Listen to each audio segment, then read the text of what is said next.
12 de noviembre de 1983.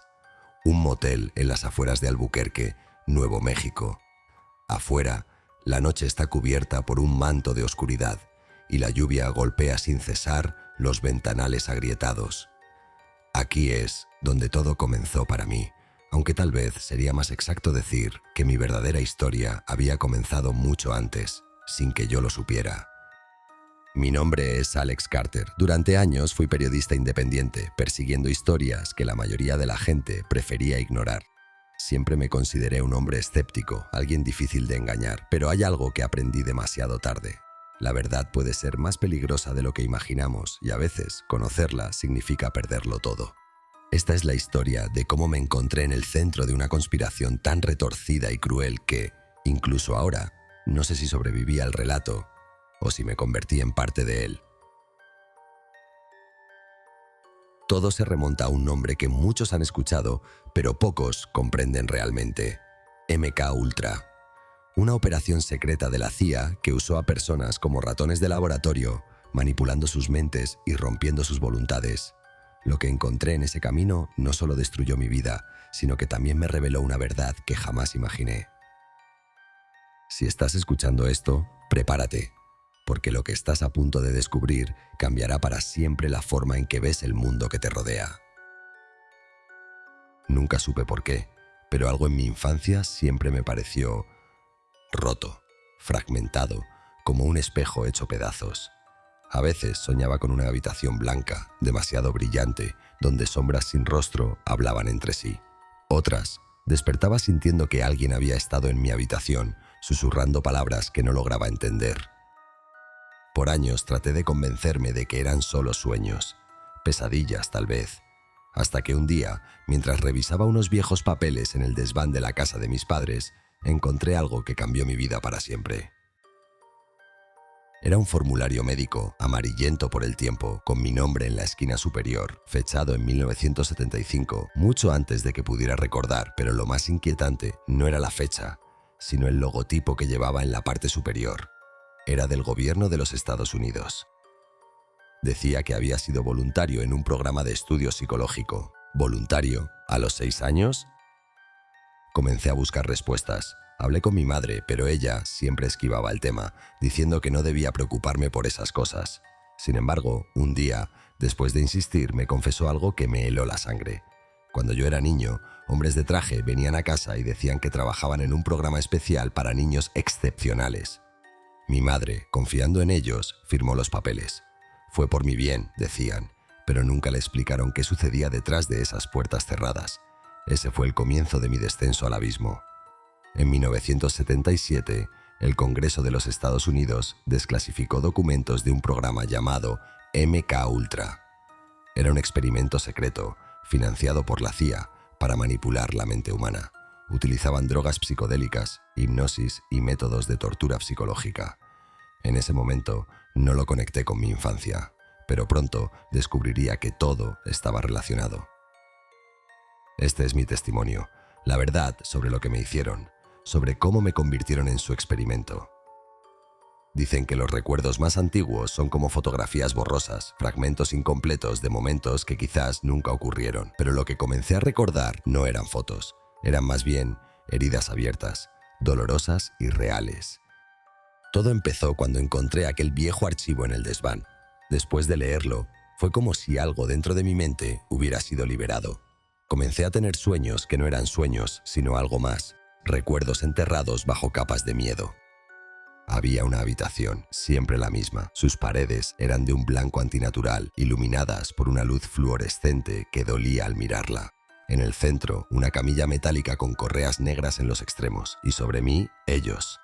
Eran figuras borrosas, hombres y mujeres vestidos con batas blancas. No podía ver sus rostros, pero sus voces eran claras. Hablaban entre ellos, ignorándome como si yo fuera solo un objeto. Escuché palabras como sujeto experimental y protocolo de exposición, pero lo que más me marcó fue una frase que repetían una y otra vez. Elimina la resistencia, reprograma. El sueño siempre terminaba igual. Sentía una punzada fría en el brazo, como una inyección, y luego, nada, solo oscuridad. No entendía por qué estos recuerdos venían ahora. No había tenido estos sueños desde que era niño, pero cuanto más trataba de ignorarlos, más intensos se volvían.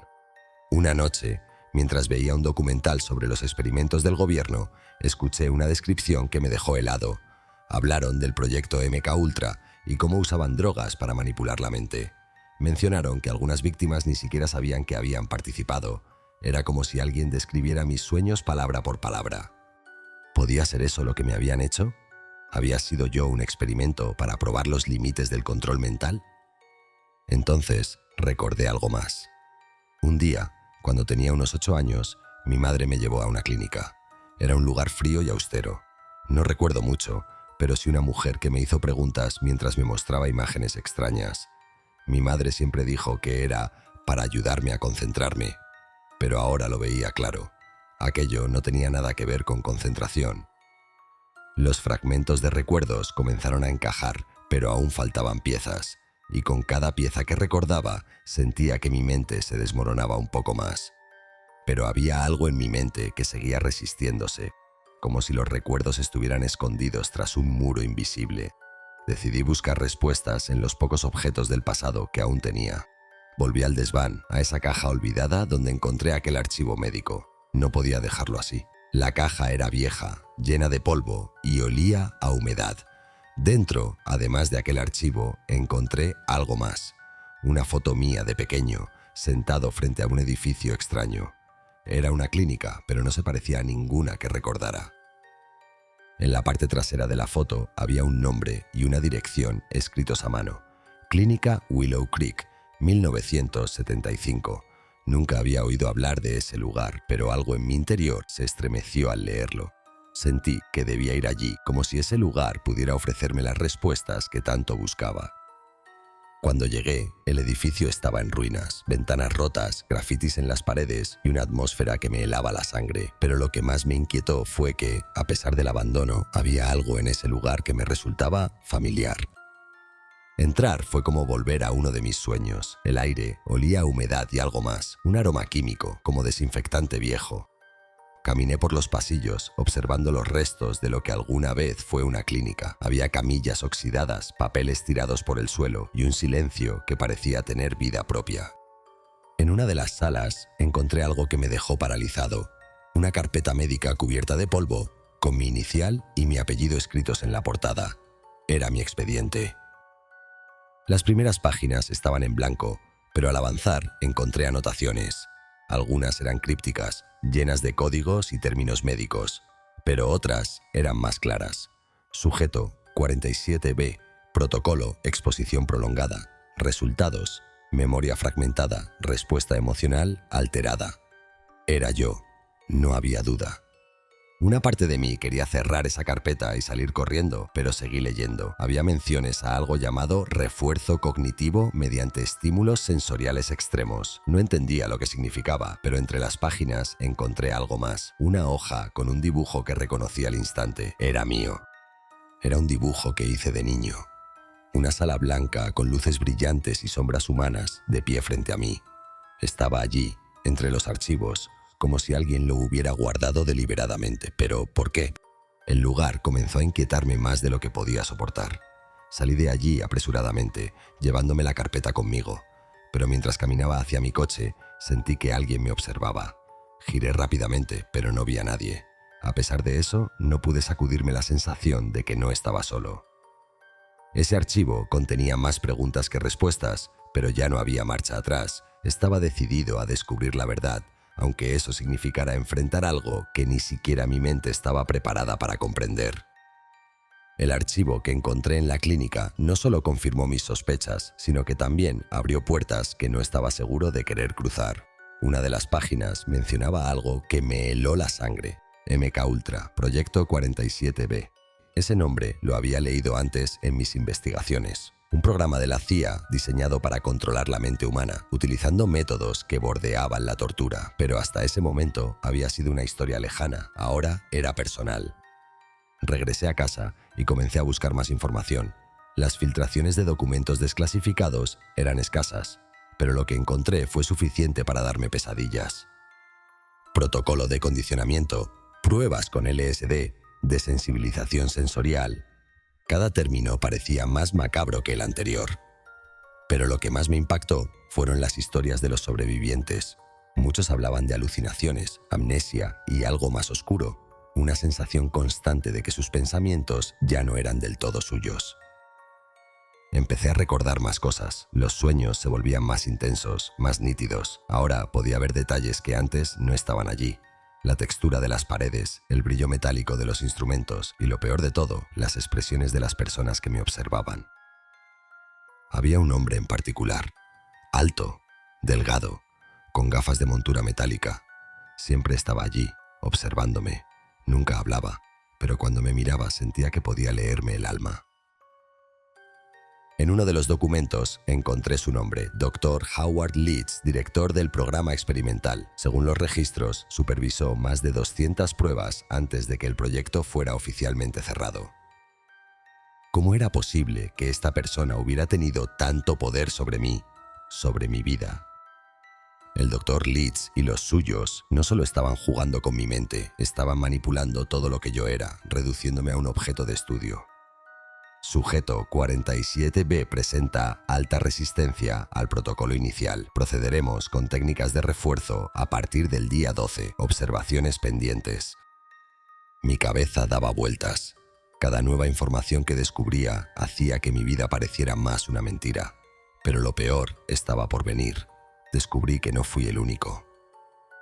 Había listas de nombres, muchos tachados, pero algunos aún eran legibles. Decidí buscarlos, tratar de contactar con alguien que pudiera confirmar mis sospechas. Si había sobrevivientes, tal vez ellos también tenían respuestas. El primero que encontré fue un hombre llamado Víctor M. Lo localicé en un foro de internet dedicado a conspiraciones. Al principio no quería hablar conmigo. Decía que había cosas que era mejor dejar en el pasado, pero tras insistirle, accedió a reunirse conmigo. Víctor me contó cosas que nunca imaginé. Confirmó que también había estado en la clínica, que recordaba a los mismos doctores y que tenía los mismos sueños recurrentes. Pero lo que más me inquietó fue cuando me habló de las pruebas finales. Según Víctor, los experimentos no solo buscaban borrar recuerdos, sino crear algo nuevo, algo que pudieran controlar. Dijo que tanto él como yo éramos más que simples víctimas. Éramos productos. Aquella palabra, productos, se quedó grabada en mi mente. Si era cierto, ¿qué significaba realmente? ¿Qué habían hecho con nosotros? Antes de marcharse, Víctor me advirtió que seguir buscando respuestas podría costarme caro. Luego me dejó con una advertencia escalofriante. Creía que todavía nos observaban, que estaban esperando el momento adecuado para activarnos. La conversación con Víctor me dejó inquieto, pero también me dio dirección. Si él había encontrado respuestas, tal vez otros también las tenían. Decidí seguir los nombres que aparecían en los documentos que encontré. Algunos eran difíciles de rastrear, otros ya no estaban vivos. Sin embargo, después de semanas de búsqueda, logré contactar con 3 personas más. Cada una de ellas tenía una historia que, de algún modo, reflejaba la mía. La primera fue Evelyn, una mujer de unos 60 años que vivía en un pequeño pueblo al norte del estado. Me contó que había pasado años intentando convencer a la gente de lo que le habían hecho, pero todos la tomaban por loca. Sus recuerdos, según ella, no eran normales. Eran demasiado reales. Decía que podía oler el cloro del laboratorio, sentir el peso de las correas en sus muñecas e incluso recordar las inyecciones que recibía mientras le aseguraban que era para su bien. Pero Evelyn sentía que le habían robado la vida. También mencionó los experimentos sensoriales. Decía que la obligaban a mirar luces intermitentes durante horas, mientras una voz repetía frases extrañas como «tienes que obedecer» y «el dolor no es real». El siguiente fue Daniel, un hombre serio que prefería no hablar mucho. Sin embargo, cuando lo hizo, sus palabras fueron un golpe directo. Según él, no solo les daban drogas, también los usaron como conejillo de indias para manipular la mente humana.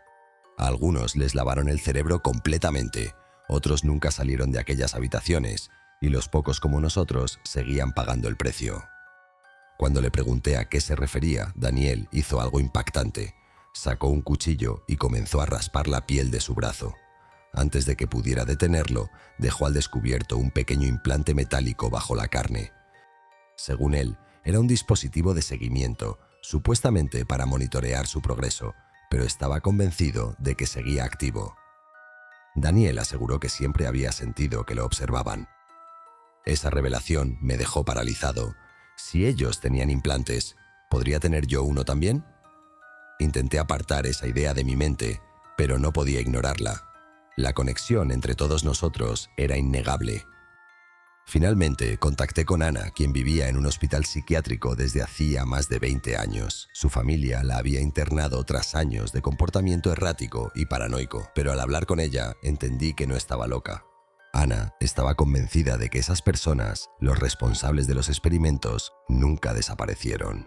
Según ella, intentó huir, pero todavía los veía. Decía que los hombres de las batas blancas nunca envejecían, nunca desaparecían. Sus palabras me hicieron reflexionar profundamente. ¿Era posible que las mismas personas que nos hicieron esto siguieran ahí afuera, vigilándonos, esperando algo? Ana susurró algo que me dejó helado. No éramos víctimas, éramos pruebas. Y cuando quisieran, volverían por nosotros. Esa conexión con otros sobrevivientes me dio algo más que respuestas. Me dio miedo. No éramos simples sujetos de prueba, éramos un experimento que nunca terminó. Las palabras de Ana seguían resonando en mi mente. Somos pruebas. No podía sacarme esa frase de la cabeza. Pero entonces, algo inesperado sucedió. Una noche, mientras revisaba de nuevo los archivos que había recuperado, recibí un mensaje anónimo en mi correo electrónico. Sé lo que estás buscando. Podemos hablar, pero con condiciones. Mañana a las 10 de la noche, en el viejo motel de la Ruta 17, no traigas a nadie. El mensaje era escueto, pero directo. Al principio pensé que era una trampa. Y sí, las personas detrás del programa estaban tratando de silenciarme, pero la curiosidad era más fuerte que el miedo. Si alguien sabía algo más, necesitaba escucharlo.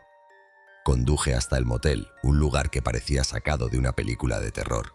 Era un edificio pequeño, con luces parpadeantes y un aire de abandono. El estacionamiento estaba casi vacío, salvo por un auto viejo en la esquina. No podía evitar sentir que alguien me observaba. Al entrar, el ambiente era opresivo. El encargado apenas levantó la vista para entregarme la llave de la habitación 12, como si supiera que esperaba a alguien. Subí las escaleras, mi corazón latía con fuerza en mi pecho. Dentro de la habitación me esperaba un hombre. Era mayor, delgado, y parecía nervioso. Su mirada saltaba constantemente hacia la ventana, como si esperara que alguien irrumpiera en cualquier momento. Lo reconocí de inmediato. Era el Dr. Howard Leeds, el hombre de las gafas metálicas. Aunque su cabello ahora estaba más canoso y su postura encorvada, no podía olvidar esa mirada penetrante. El Dr. Leeds comenzó a hablar rápidamente, como si no tuviera tiempo que perder. Dijo que no estaba allí para pedir perdón. Sabía perfectamente lo que me habían hecho, porque él mismo lo supervisó. Pero lo que más me sorprendió fue lo que explicó después. Lo que ocurrió no había sido simplemente un experimento. Había sido una carrera contra el tiempo, una misión para crear soldados perfectos. Y según él, yo era uno de los mejores. La sorpresa y la ira me invadieron. Le grité, preguntándole si creía que era un soldado. No, era una víctima de su cruel programa. El Dr. Leeds me miró fijamente, como si todo lo que decía fuera una verdad innegable. Me respondió con firmeza, asegurando que no entendía lo que realmente habíamos hecho. Todo lo que había sentido, esos sueños, esa inquietud, no eran accidentes, eran parte de un diseño. Según él, yo, junto con otros como yo, éramos piezas de un programa que nunca terminó. Leeds aceleró su discurso, como si cada palabra fuera una carga pesada que necesitaba liberar. Dijo que el programa MK Ultra nunca había sido cerrado, solo que había cambiado de nombre y se había vuelto más clandestino. El tono de su voz se volvió conspirativo cuando mencionó que la Guerra Fría había sido solo un pretexto. El verdadero objetivo había sido controlar la mente humana a nivel global, y yo había sido uno de sus mayores éxitos. Me quedé sin palabras. ¿Un éxito? Me había robado la vida, me había convertido en algo que ni siquiera entendía. El Dr. Leeds, con un toque de desesperación, intentó justificarlo. No fui el único, me dijo.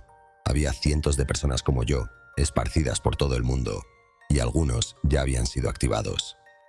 Le pregunté incrédulo qué significaba eso. ¿Activados? En un susurro, me explicó que aún estábamos bajo su control. Solo hacía falta una señal, una frase, un sonido, una imagen, y el programa tomaba el control. Ya no seríamos nosotros, seríamos lo que ellos habían diseñado.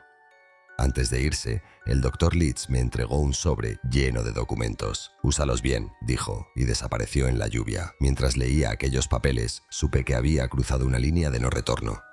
Ahora tenía pruebas, pero también algo mucho más pesado, una responsabilidad. Si lo que decía Leeds era cierto, el experimento nunca había terminado, y yo era la clave para detenerlo.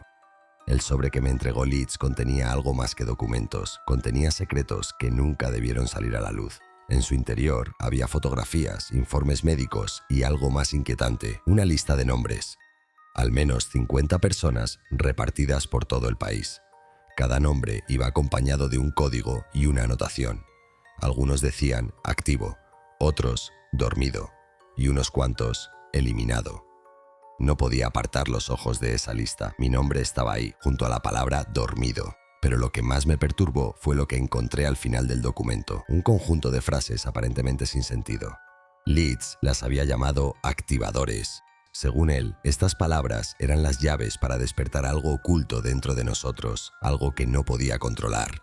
La primera frase era familiar, muy familiar. Era algo que había escuchado en mis sueños una y otra vez. El cuervo llama al amanecer. ¿Qué significaba eso?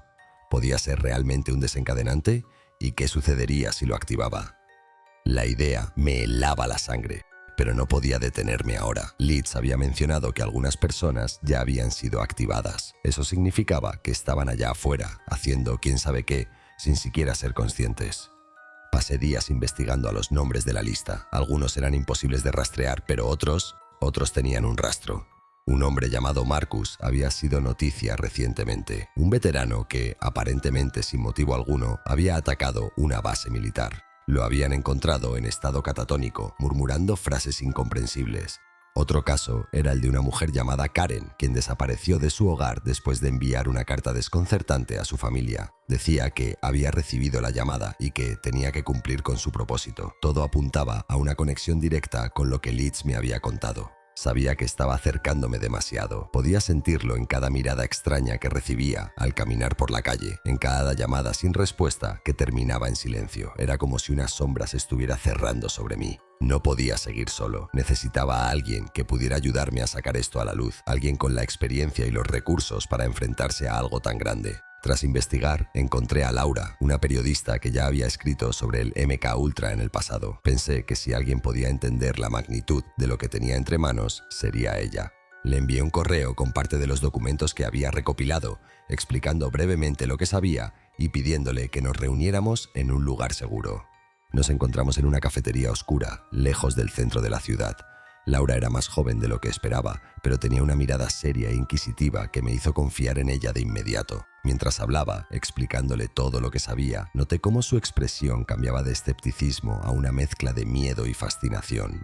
Cuando terminé, Laura se tomó un momento antes de responder. Me dejó claro que entendía la gravedad de lo que estaba escuchando. Según ella, esto no era solo un proyecto olvidado del pasado, era algo mucho más grande, una herramienta, un arma que aún estaba en uso. Le pregunté qué debíamos hacer. La idea de publicar todo lo que sabía parecía atractiva, pero peligrosa. Sabía que esto no era algo que las personas responsables dejarían pasar sin actuar. No podíamos ignorar el riesgo de ser silenciados. Laura, con un tono bajo pero decidido, propuso una solución. Necesitábamos pruebas más contundentes, algo que nadie pudiera negar, algo que hiciera imposible encubrirlo. Su idea me heló la sangre. Rastrear a alguien que hubiera sido activado recientemente, un caso fresco que pudiera demostrar que el programa seguía vivo.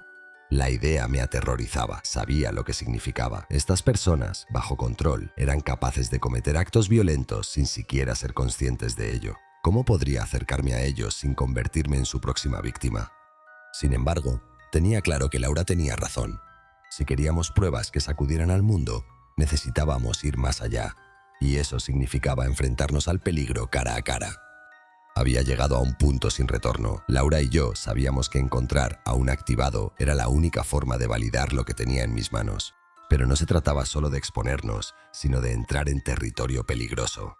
Estas personas no eran culpables de sus actos, pero sus mentes ya no les pertenecían. Comenzamos nuestra búsqueda con Marcus, el veterano que había atacado la base militar.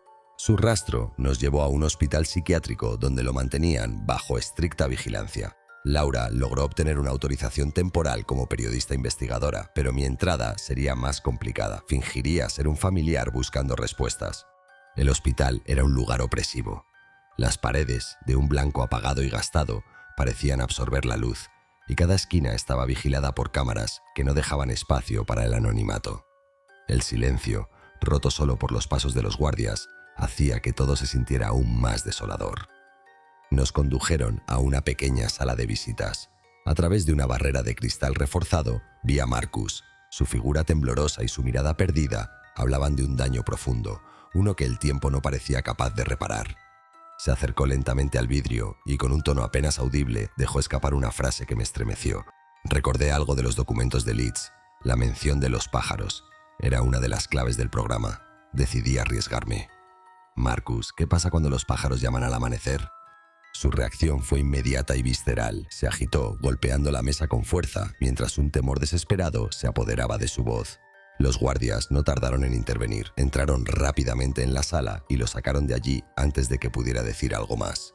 Laura y yo nos quedamos en silencio, procesando lo ocurrido. Era evidente que Marcus seguía bajo el control del programa, pero había algo en su reacción, una lucha interna, como si estuviera intentando resistir. Mientras salíamos, miré a Laura con determinación. Esto iba más allá de lo que habíamos imaginado. No solo manipulaban a estas personas, sino que también las vigilaban constantemente. «Necesitamos encontrar a alguien activo, alguien que aún no esté completamente bajo su radar», le dije.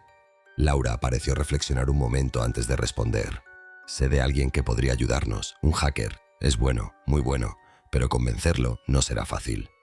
Laura contactó con él. Se hacía llamar Spector, un genio de la informática que ya había desenterrado secretos del gobierno en el pasado. Sin embargo, su única condición era clara. Su implicación debía permanecer completamente oculta. A través de la línea, Spector explicó los riesgos. Podía rastrear las comunicaciones, buscar patrones y localizar nombres de la lista que mencionamos. Pero si era descubierto, no solo lo silenciarían, sino que borrarían cualquier rastro de su existencia. Sabía que lo que le pedíamos era casi imposible, pero no teníamos alternativa. Necesitábamos su ayuda. Tras un breve silencio, su voz distorsionada volvió a sonar.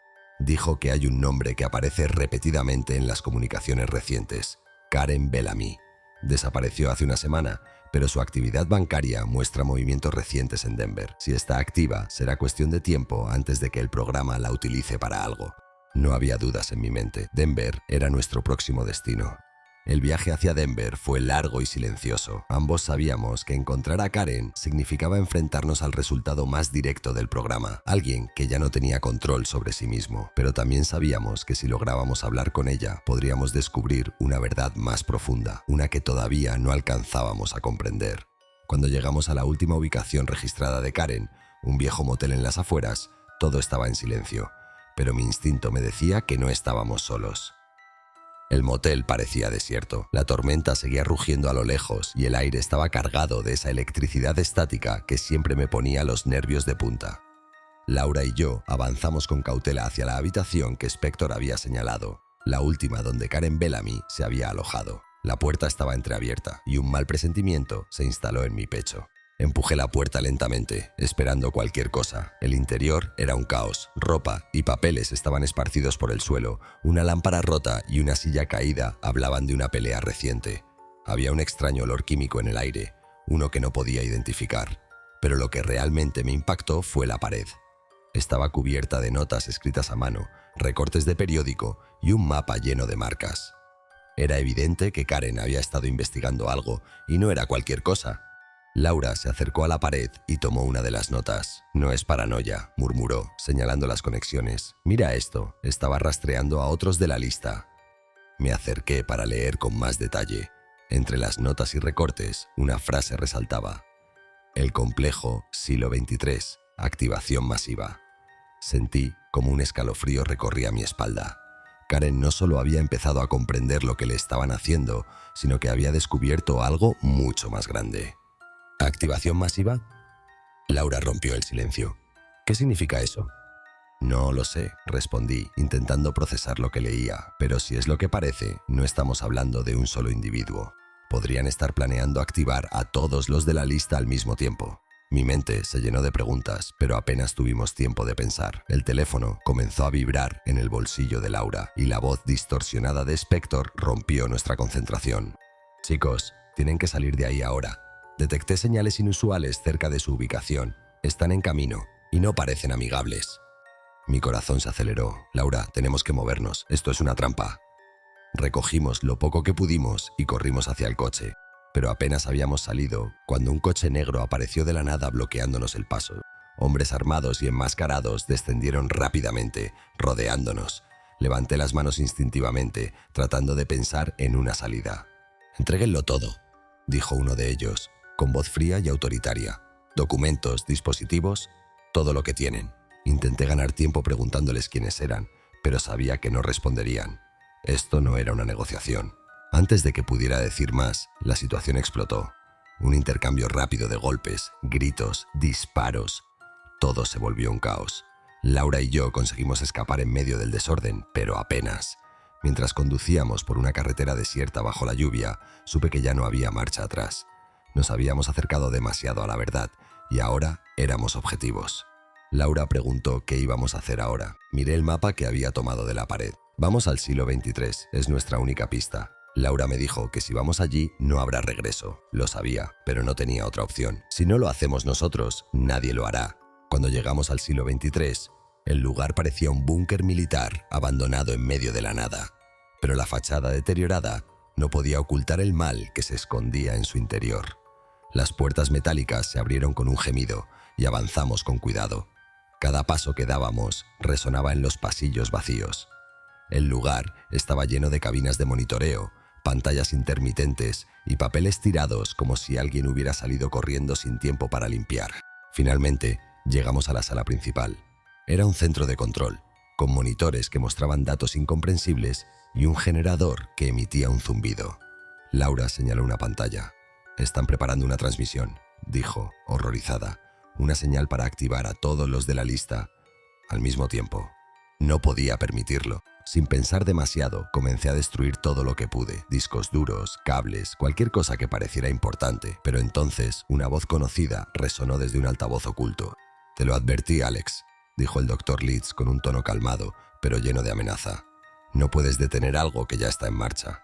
Me quedé congelado por un momento. El zumbido eléctrico de las máquinas llenó el silencio que dejó su voz. Sabía que estaba jugando con nosotros, pero no podíamos rendirnos ahora. No después de haber llegado tan lejos. La voz del Dr. Leeds resonaba en la sala, perturbadoramente calmada, como si disfrutara de nuestra angustia. Busqué desesperadamente el origen de aquella presencia. Un altavoz, una cámara, algo que me permitiera identificarlo. Pero la sala estaba vacía, salvo por nosotros, los restos de maquinaria destruida y esa voz omnipresente que parecía emanar de las paredes mismas.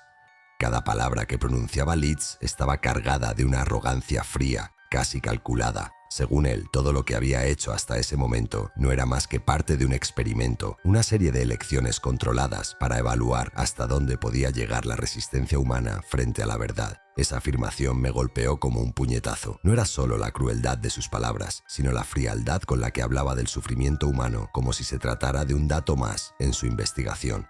Mientras procesaba lo que decía, un zumbido eléctrico comenzó a elevarse, acompañado del parpadeo errático de las luces. No podía permitir que siguiera. Intenté concentrarme, buscando un modo de cortar su control sobre el lugar. Laura estaba cerca, trabajando frenéticamente en un panel de control. La veía pelear contra el sistema, pero cada intento suyo era bloqueado, como si Leeds anticipara cada movimiento. Mis ojos recorrieron la sala hasta que finalmente lo vi. El generador principal era grande, ruidoso y claramente el corazón de aquel lugar. Lo supe en el instante en que lo vi. También supe lo que significaba destruirlo. No habría vuelta atrás. Laura intentó detenerme, pero no podía permitirme dudar. Esto no se trataba de nosotros, se trataba de todos los demás. Arranqué un cable principal con todas mis fuerzas y el generador explotó en una ráfaga de chispas y humo. La explosión me lanzó al suelo, dejándome aturdido por un momento. Cuando logré incorporarme, me di cuenta de que las luces de emergencia eran lo único que quedaba funcionando. El zumbido se había detenido, pero mi instinto me decía que aquello estaba lejos de haber terminado. La voz de Leeds regresó, pero esta vez sonaba más cerca. Había algo inquietante en su tono, como si estuviera observándome directamente. Dijo algo que me heló la sangre. El lugar en el que estábamos no era más que una parte de algo mucho más grande. Según él, el control que buscaba no se limitaba a aquel espacio, sino que estaba diseñado para abarcarlo todo. En ese momento, el sonido de pasos irrumpió en la sala. Giré la cabeza y vi como un portón metálico se abría de golpe. Las figuras empezaron a entrar. Hombres armados, con rostros ocultos tras máscaras negras. Laura me agarró del brazo, aterrorizada, insistiendo en que debíamos huir. Pero yo sabía que no había tiempo para los dos. Le dije que debía escapar, que tenía que llegar a Spector y contarle todo lo que habíamos descubierto. Sabía que no quería dejarme atrás, pero la convencí. No había otra opción. Vi cómo desaparecía entre las sombras, corriendo hacia una salida que apenas alcanzaba a distinguir en la penumbra. Cuando las luces de emergencia parpadearon una última vez, me encontré solo frente a ellos. Un grupo de hombres me rodeaba y detrás de ellos, la figura de Leeds apareció en una pantalla. Su expresión era de calma absoluta, como si estuviera disfrutando de mi inevitable derrota. No recuerdo exactamente qué le dije. Lo único que sé es que mi voz resonaba con una mezcla de desafío y resignación. Estaba listo para lo que viniera, pero sabía que aquel enfrentamiento no era el final. Leeds lo confirmó con su mirada fría. Esto era solo el principio. Nunca volví a ver a Laura. No sé si logró escapar o si el programa la atrapó antes de que pudiera llegar a Spector. Yo mismo no puedo decirte dónde estoy ahora. Ni siquiera estoy seguro de que lo que estás escuchando sea real. Quizás es solo otro fragmento de su experimento. Si estas palabras han llegado a ti, significa que el programa sigue activo. Significa que Leeds tenía razón. Esto es solo el principio, y ahora tú, quien quiera que seas, formas parte de ello.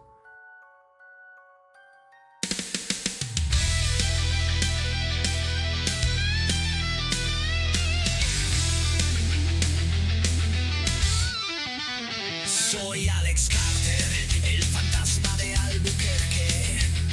Mis sueños son laboratorios y paredes que gritan. MK Ultra me tatuó 47 en la piel. Ed susurra en mi mente, eres lo que crea. Willow Creek guarda dibujos de un niño enjaulado. Karen activó la cuenta regresiva. Hoy todo estalla. Spector hackeó la mentira. Laura busca la verdad. El siglo XXIII respira y el juego despertará. MK Ultra, soy tu espejo roto, tu soldado sin bandera, tu monstruo más absurdo. Cada cicatriz que tengo es un código en mi ser. Si sientes que te vigilan, es Leeds al poder.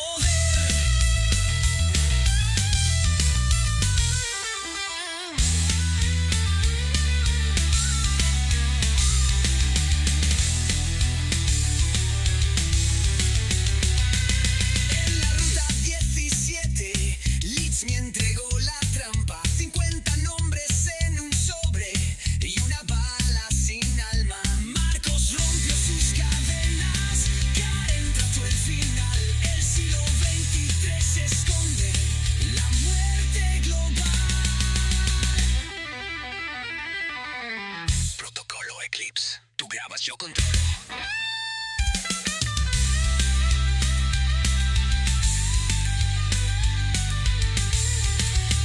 MK Ultra, soy tu espejo roto, tu soldado sin medallas, tu rol más absurdo.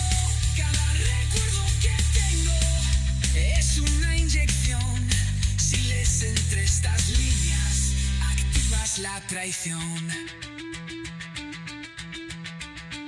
No sé si Laura existe o si todo fue un ensayo. Pero si esto llega a tus manos, repite mi legado. Cierra los ojos.